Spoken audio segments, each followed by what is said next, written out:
All rise, veuillez vous lever. The International Criminal Court is now in session.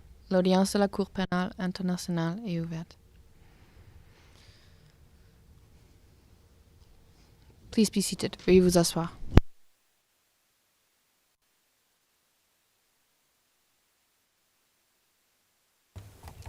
Judge Motor. Good morning, everyone. I'd like to welcome everyone in and outside of the courtroom. Court officer, kindly call the case. Madam President, Your Honors, situation in the Republic of the Philippines in the case of the prosecutor versus Rodrigo Roa Duterte, case reference ICC 0121, 0125, and for the record, we are in open session. Judge Motok, thank you very much. I would like to ask the parties and participants to confirm that the team composition is the same as yesterday's. Good morning, Madam President, Your Honors. I can confirm that indeed the OTP is represented by the same staff members. There have been a few changes over the days, but they are all here. The presiding judge, thank you very much, Deputy Prosecutor. Ms. Masida, for the legal representatives of victims. Ms. Masida, good morning, Madam President, Your Honors. Same composition as yesterday. Finally, the defense, Mr. Kaufman. Good morning, Your Honors. We remain the same. Merci beaucoup. Thank you very much. I would now like to call upon the defense to address the court and to complete their submissions on the merits. We have to add the time that the defense did not use, but you can use all your time. We will have a break at 10:30, and then we will continue in the afternoon. So, Mr. Kaufman, please proceed, and you must respect the Chamber's decision regarding redactions. Otherwise, I will be obliged to interrupt you each time so as to protect victims and witnesses. Mr. Kaufman, please go ahead. I do indeed thank Your Honours for that consideration. And we did, in fact, have a short version prepared and a long version prepared. So I'll be reading from the long version, and that was specifically so that we could accommodate the redactions that have been so insisted upon, and we respect that, of course, by the prosecution. So I now turn, with respect, Your Honours, to count 2. And this concerns the alleged murders of high-value targets during the presidential period. And before addressing the individual incidents that the prosecution characterises as involving so-called high-value targets, the defence makes a preliminary observation. The term high-value target appears throughout the prosecution's brief as though it is evidence of a coordinated plan to eliminate targets. With respect, that inference cannot be sustained. The existence of a prioritization category within a law enforcement campaign does not establish a criminal plan. HVT was an operational classification used by law enforcement, and in this sense, it is no different from a similar acronym in another country where I have clients. APOTS, or Australian Priority Organisation Targets. HVT is not a code for an instruction to kill or a witch hunt. It was a prioritization tool within anti-drug operations applied across regions and units on the basis of intelligence assessments, alleged position within drug networks, or inclusion on watch lists. Classification does not imply selection for murder, any more than it is proof of unlawful intent. The prosecution itself acknowledges the existence of formal operational frameworks, including police circulars and structured campaigns. Within those structures, individuals could be designated high value for purposes of operational attention. Many HVT operations, in fact, resulted in arrest or surrender, albeit some resulted in fatal encounters. For this reason, each alleged HVT incident must be scrutinized on its own evidentiary foundation. When the incidents falling under count 2 are examined individually, the pattern we submit is similar to those incidents falling under count 1. Namely, heavy reliance on insider testimony, wishful and selective reading of police reports, and dubious and tenuous linkage to Rodrigo Duterte. Now, the operations cited under count 2 were conducted within the framework of the lawful war on drugs, and as such, operational contexts are consistent with planned law enforcement activity, including buy-bust operations and coordinated arrests, rather than preordained killings. The evidence for count 2 incidents consistently shows that the deaths occurred during armed confrontations in which force was used in response to an imminent threat, in accordance with the rules of engagement repeatedly articulated by President Duterte, namely that lethal force was permissible only where life was in danger. Across the count 2 incidents, there exist contemporaneous documents, whether it be arrest warrants, operational records, or firearms recovery reports, all of which reflect legitimate police operations that escalated into exchanges of gunfire. The general record does not substantiate a theory of wanton execution, yet the prosecution seeks to rely, once again, on the testimony of criminals spilling their hearts with a tacit understanding that they will never be prosecuted. In 4 of the 5 incidents, contemporaneous reports document the recovery of firearms at the scene, indicating that the weapons were used against police and prompting a responsive use of force. In incidents 12, 13, and 14, the operations were authorized by judicially issued search warrants. We have diagrams on the screen being shown. I'm not going to stop. They will be presented throughout my presentation continuously, all in an attempt to save time. Those circumstances are squarely within operational legality and fundamentally incompatible with a pre-planned murder. Incident 14 is particularly instructive. 4 individuals were arrested alive. To us, that demonstrates selective and not indiscriminate use of force. In incidents 10, 13, and 14, gunpowder residue was detected on the victim's hands. At a minimum, that forensic finding is consistent with an exchange of gunfire and not consistent with a straightforward execution narrative. And the prosecution and the victim's representatives simply can't have their cake and eat it. They can't say in one breath that drugs and guns were planted on victims and therefore dispute crime scene evidence, while at the same time complaining about the lack of crime scene evidence. Yet the prosecution virtually disregards these objective and forensic indicators in favor of narrow and often uncorroborated insider testimony. This is best illustrated in Incident 10, which rests almost entirely on P1160's assertion that a firearm was planted at the scene of the crime, and the official report fabricated. Yet P1160 expressly accepts that he did not witness the planting of the firearm and merely assumes that it must have happened, before conceding that the firearm may already have been present. Once again, we are in the realm of inadmissible conjecture. We know that an investigation followed that incident. The opening of an inquiry is not consistent with the intention to conceal wrongdoing. Beyond that, as I've just mentioned, the record reflects the detection of gunpowder residue on victims' hands in this particular incident.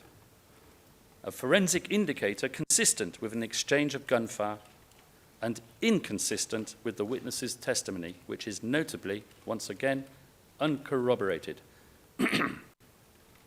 Incident 11.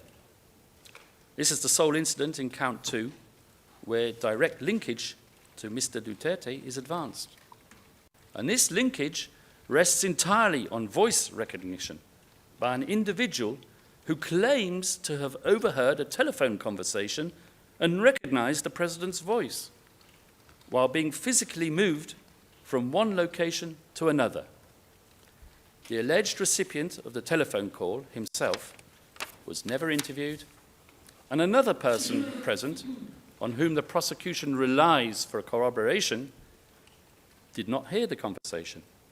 After all, would it not have been an item of interest to all those present in that specific location that the President of the Republic himself had condescended to discuss matters of such a criminal nature by way of telephone? So the ridiculous assertion stands solely on the word of one single individual.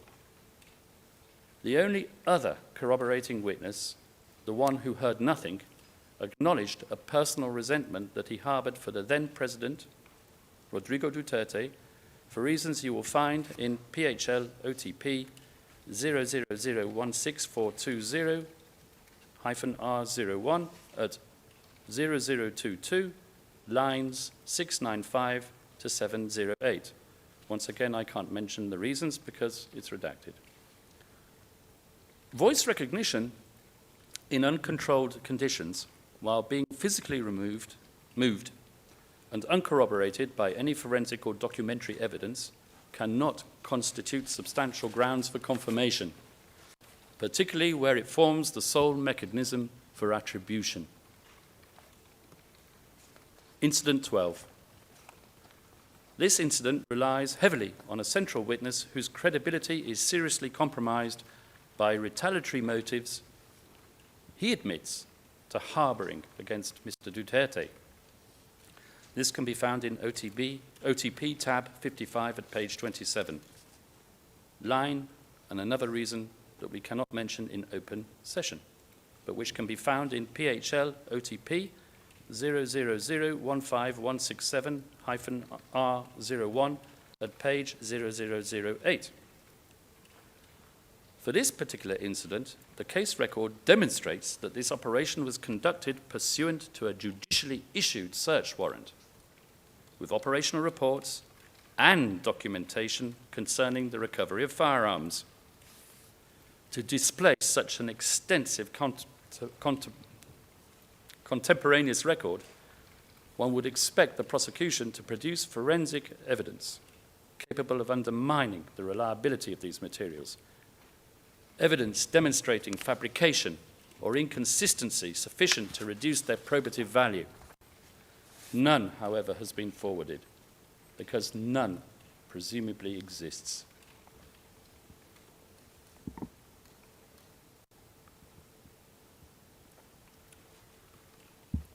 Incident 13.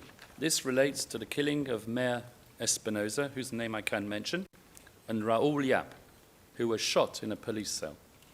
The prosecution's case is largely premised on a witness who claimed to have heard but admitted not to have seen anything.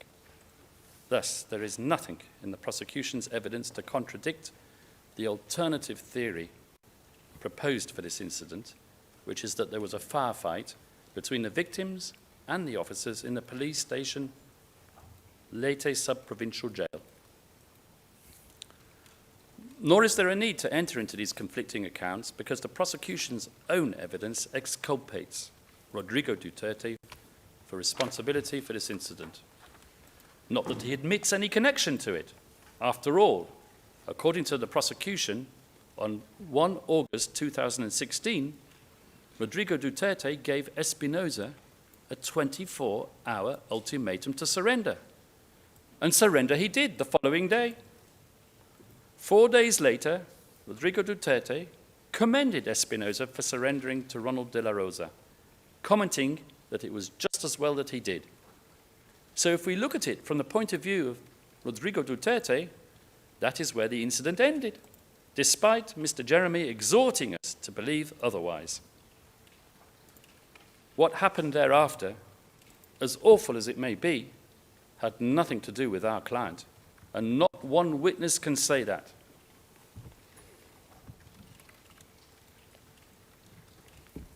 The prosecution's narrative in Incident 14, the raid on the house of another person who I can mention, the mayor of Ozmiz City, rests exclusively on a witness who, for reasons we cannot explain in open session, is wholly unable to provide complete or reliable testimony for reasons that can be found in D36, tab 181, lines 128 to 155, and lines 191 to 212.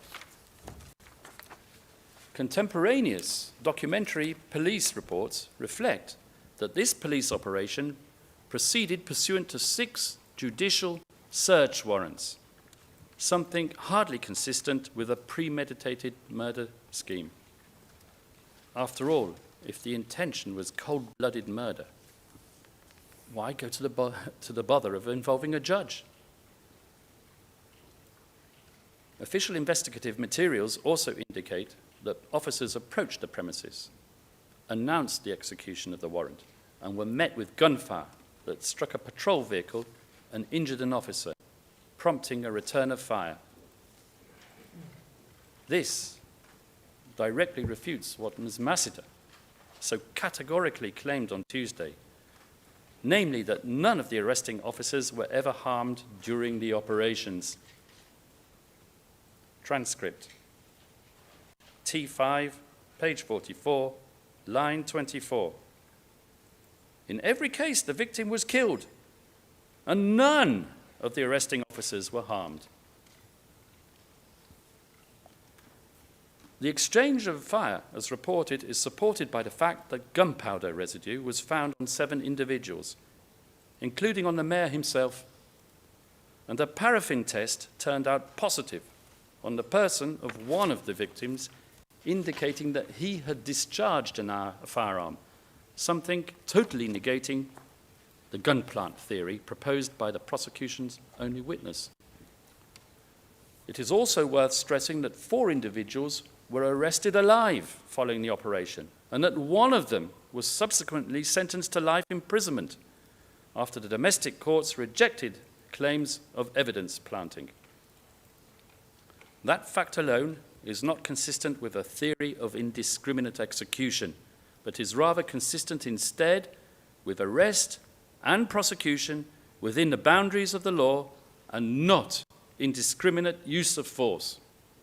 So to summarize, across incidents 10 to 14, count 2, we see absolutely no evidence whatsoever of any attribution to Mr. Duterte on the granular level, nor do we see any evidence of a mutually agreed course of conduct on the upper hierarchical level of government involving Mr. Duterte and his alleged so-called co-perpetrators.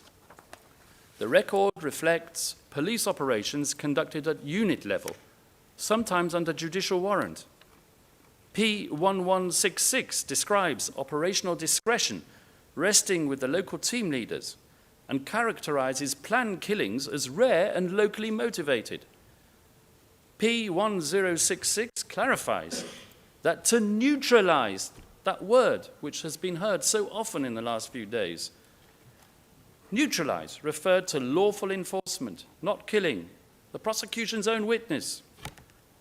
The Senate committee report refers to rogue uniformed police. To conclude, the evidence reflects decentralization, not control required under indirect co-perpetration. And for these reasons, confirmation on count 2 cannot stand.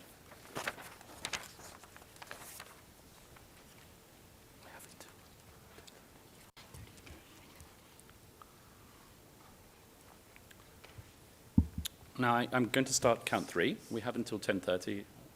I'm conscious of the time allotted to me. So count 3 relates to the barangay clearance operations during the presidential period. Incident 15 marks the beginning of the barangay clearance operations. Now, from this point forward, a familiar pattern emerges in the prosecution's narrative. The same modus operandi, to employ Mr. Jeremy's language, routine buy-bust operations are recast as sham exercises designed to conceal extrajudicial killings allegedly ordered from some unspecified source from above. Mr. Jeremy claims a target was identified through the use of lists. Well, there's nothing wrong with that. As one witness, an intelligence officer, explains in his testimony, the use of lists is a normal standard procedure. Once validation was conducted on a person, X, a file on that person would be created as a result of intelligence operations. Then, so claim Mr. Jeremy and Ms. Croft, the target is murdered and reports are falsified and rewards are paid out.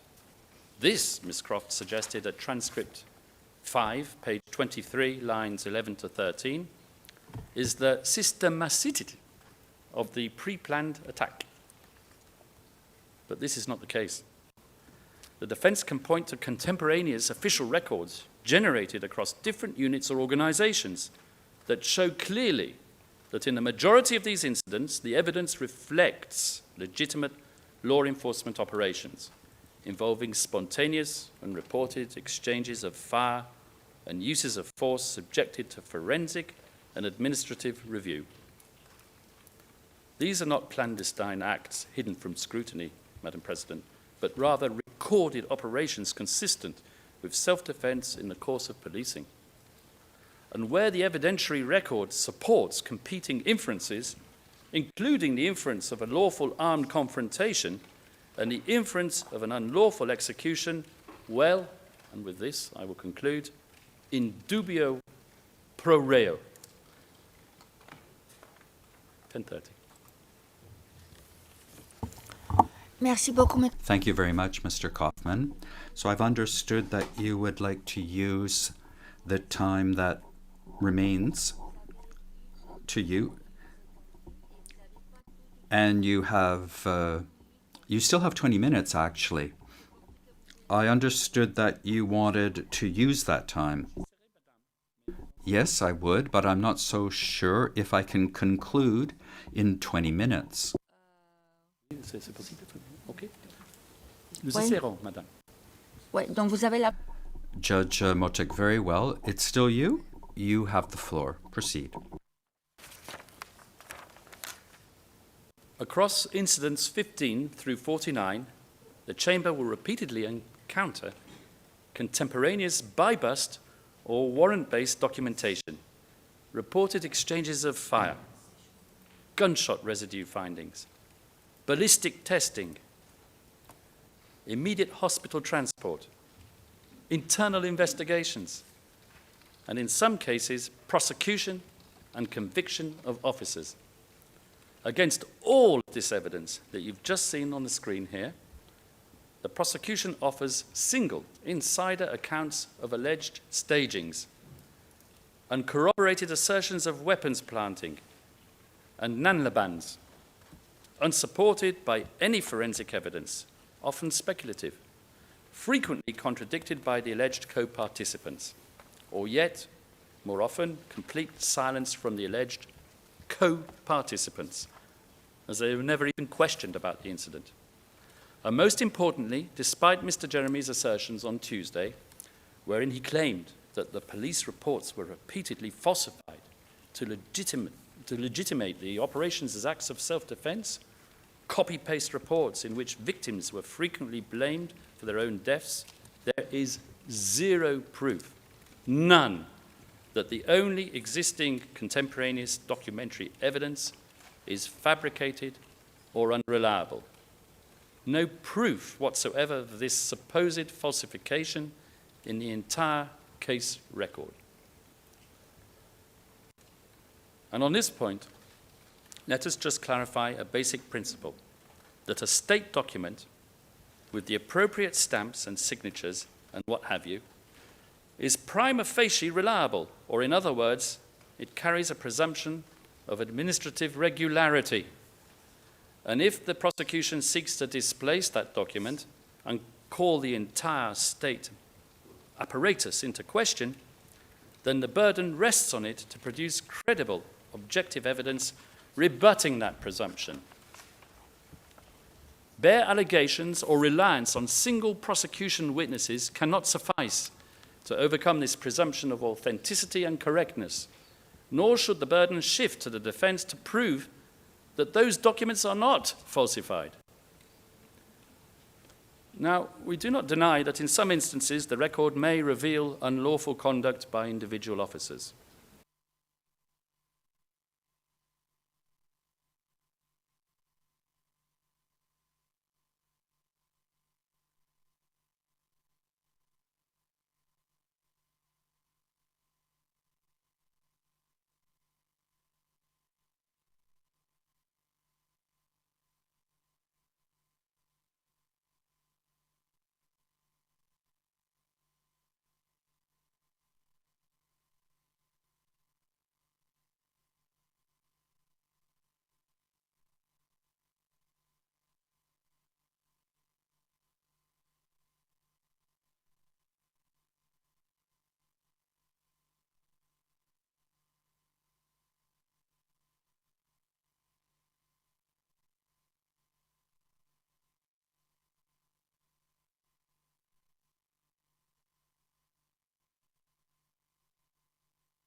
Mr. Jeremy referred to a press release, OTP tab 108, in which the police proclaimed that 32 people were killed in Bulacan big-time operations, and then went on to refer to this as one single operation in which 32 victims were killed by the police in Bulacan. But what Mr. Jeremy failed to tell you, Your Honours, is that one of the prosecution's own witnesses explained clearly that he investigated these deaths in an official capacity soon after the killings and found that 33 people were actually killed in different municipalities and provinces in central Luzon, but that their bodies were delivered to Bulacan. This was not, as Mr. Jeremy suggested, a single incident of mass murder, but rather an improper aggregate of a series of law enforcement operations over the course of 24 hours, executed in large geographical area, and for which we have no evidence in the case record. There's no evidence on the perpetrators, victims, motives, manner of attacks, methodology, in essence, nothing to link them to an alleged fantasy common plan. Everything is just stitched together enough to give it a veneer of organization. I now turn to incidents reflecting documented armed confrontations.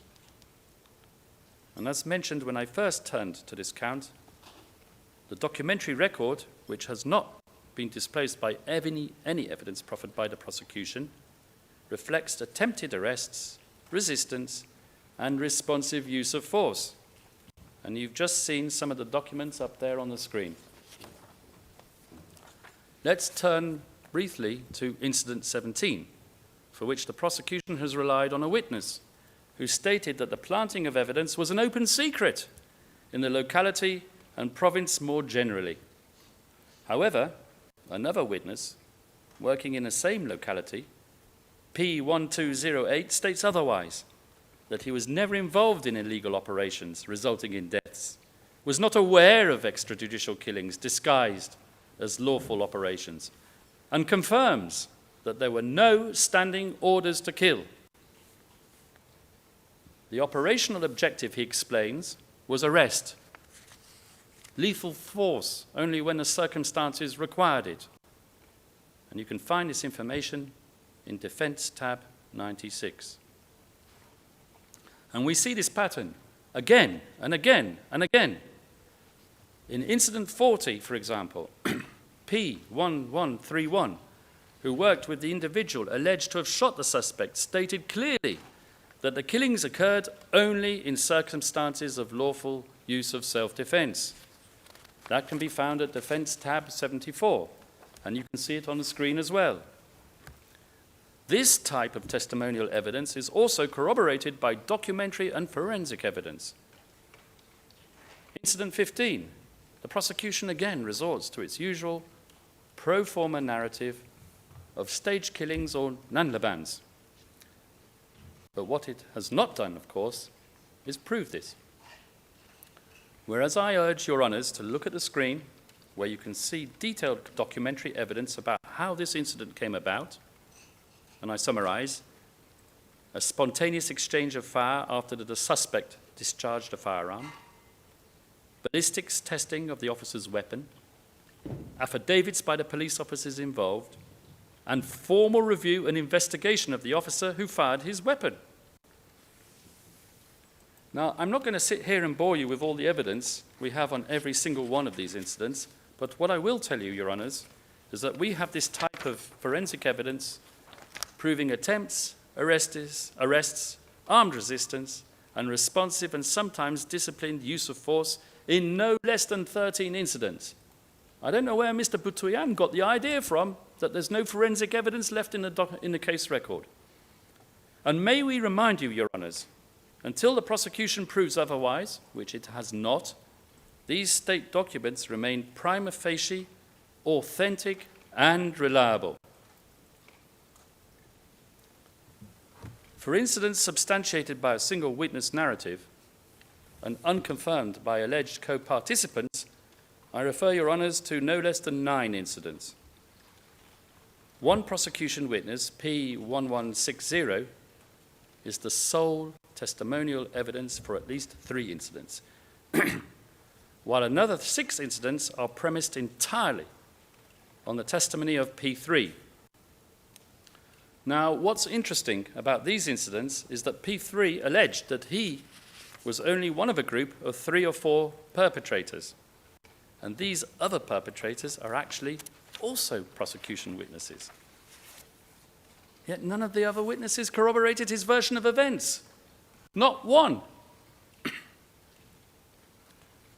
A couple of incidents alleged by the prosecution appear on its own evidence to be unrelated to drug enforcement, and thus questionably part of the fantasy common plan or organizational policy. For this, I would refer you to incidents 31 and 41, which involved targeting of 2 individuals, again, because of non-drugs related conduct. I'm not sure whether I can mention the type of conduct without revealing the identity, so I shall refrain from doing so. The prosecution has not presented any evidence to substantiate any nexus to anti-drug operations in either of these incidents. And for this, I refer you to D36, tab 158, at page 4. On the perpetrator's own account, the trigger for the killing was a personal grievance relating to property damage. There are numerous incidents against unidentified or improperly identified victims. The victim in incident 45 is described as a minor, just as in incident 38, another incident on which Mr. Jeremy focused on Tuesday. And by the way, on the subject of the killing of children, of course it ticks the right boxes for the prosecution insofar as it pulls the heartstrings. But apart from Kian de los Santos, the prosecution has not, despite its emphasis on children, presented to this chamber during these proceedings any evidence that even one victim, apart from Kian, in its 49 incidents was a minor. No birth certificates, no corroborative evidence, nothing. While incidents presented as involving minors are indeed grave, Article 61 requires proof, not emotion. It is for the prosecution to prove that the children were involved in these incidents, and not for the defence, once again, to prove a negative. Now, this evidentiary deficit extends even further. The Bulacan Provincial Office provided a certificate indicating that it had no record corresponding to the names of the victims, whose names have been redacted on the slide, which we will show you.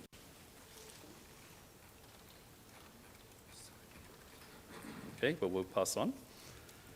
But their names have been redacted. And these are alleged police killings, yet no operational report. Indeed, no contemporaneous documentation whatsoever has been produced.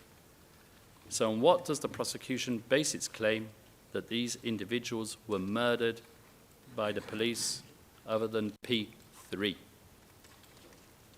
The prosecution relies almost exclusively on the account of P3 echoed by P8. And this is rather ironic.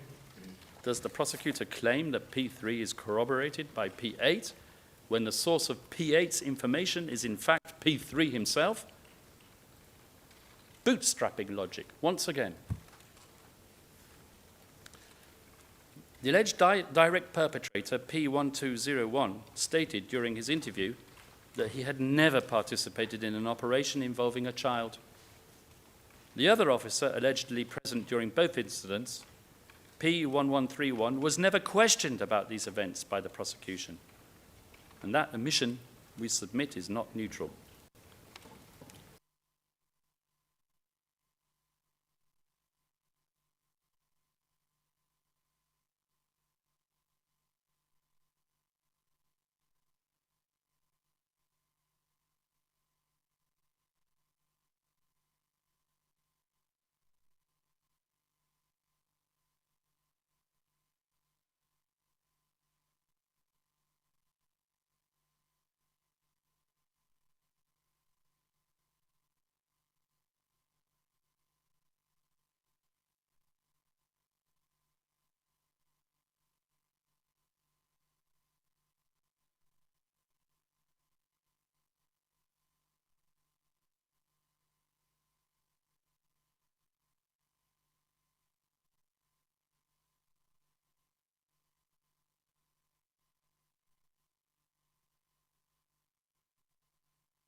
These incidents, therefore, cannot simultaneously be characterized as manifestations of a centrally designed OTBT-based common plan, because they quite clearly fall outside of that plan.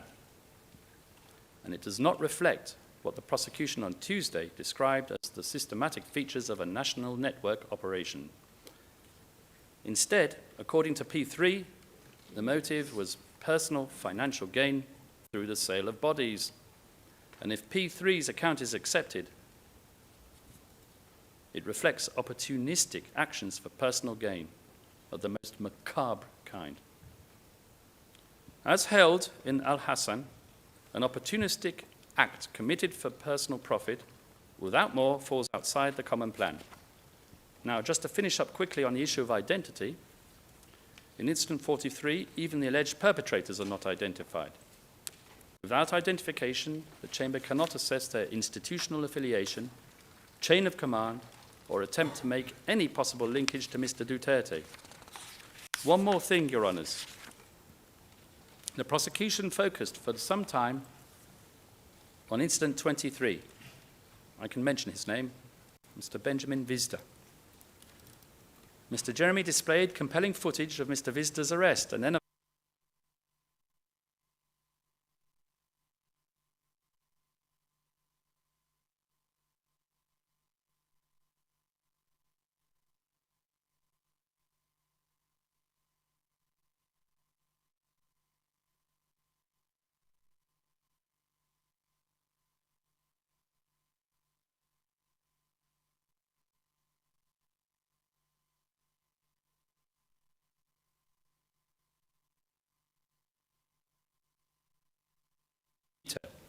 what happened when Mr. Vizda was taken away on the motorcycle. The fact that while handcuffed, he attempted to grab the gun of one of the policemen, leading to a struggle and prompting the motorbike to fall over and the policeman to shoot Mr. Vizda twice in self-defense. And that this PNP report appears to be corroborated by another prosecution witness, whose testimony fully aligns with the substance of the police document. Mr. Jeremy claimed that the PNP reports were false, relying solely on the allegation of one witness that the scene was staged. This witness claimed that the handcuffs were removed from the victim, that the body was loaded on the tricycle a few minutes after being shot and then brought to the hospital. However, his account is contradicted by the very picture the prosecution has shown you on Tuesday. Indeed, it appears that the prosecution is submitting documentary evidence which undermines its own witness's testimony. As you can see here, handcuffs are on. The body is on the ground rather than on a tricycle. Photojournalists are also present. This contradiction was even noted by the prosecution's investigators at the time of the interview and was put to the witness. And when confronted by the investigators, what did that witness say? I don't know if I can.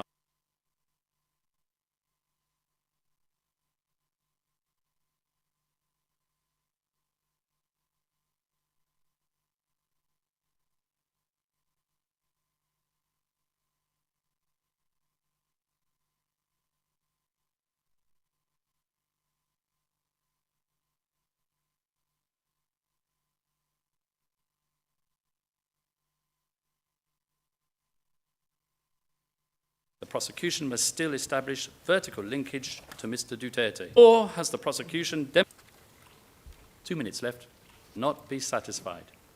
And finally, with regard to count 3, the prosecution's witnesses themselves concede that there was no formal approval process. Targets were selected without validation, officers acted for personal reasons, and decisions were taken locally. All of this destroys the assertion that there was a mutually agreed common plan. I will elaborate. P1160 claims hierarchical transmission of policy within the police, while simultaneously acknowledging officers' autonomous killings for personal motives. Those propositions cannot comfortably coexist. P3 explains that certain officers acted outside any common plan and for opportunistic reasons. See Incident 38. In Incident 49, P1207 attributes instructions to local officers without evidence of communication or direction from higher authorities. And most significantly, P1207